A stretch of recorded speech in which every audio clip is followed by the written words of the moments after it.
Azərbaycan Respublikası Prezidentinin 29 aprel 2019-cu il tarixli 1143 nömrəli sərəncamı ilə təsdiq edilmiş qida təhlükəsizliyinin təmin edilməsinə dair 2019-2025-ci illər üçün dövlət proqramının 10.12.3-cü bəndində qida məhsullarının konservləşdirilməsi, həmin məhsulların saxlanılması və istifadəsi zamanı sanitariya, gigiyena norma və qaydalarına riayət olunması ilə bağlı, əhali arasında təşviqat və maarifləndirmə işlərinin aparılması ilə bağlı oktyabrın 15-də Ağcabədi rayon İcra Hakimiyyəti və Qida Təhlükəsizliyi Agentliyinin Qarabağ regional bölməsinin birgə təşkilatçılığı ilə Azərbaycan Dövlət Pedaqoji Universitetinin Ağcabədi filialında və Ağcabədi şəhər 3 saylı məktəb liseydə maarifləndirici tədbirlər keçirilib.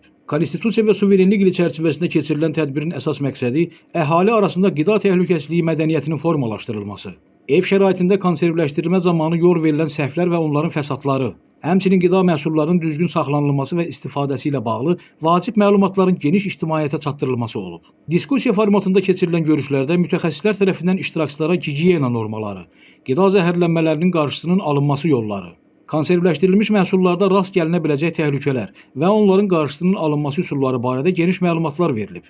Auditoriyanın sualları cavablandırılaraq tədbir iştirakçılarına bukletlər paylanılıb. Maarifləndirici tədbir iştirakçılar tərəfindən maraqla qarşılanıb və qida təhlükəsizliyi sahəsində biliklərin artırılmasına töhfə verib.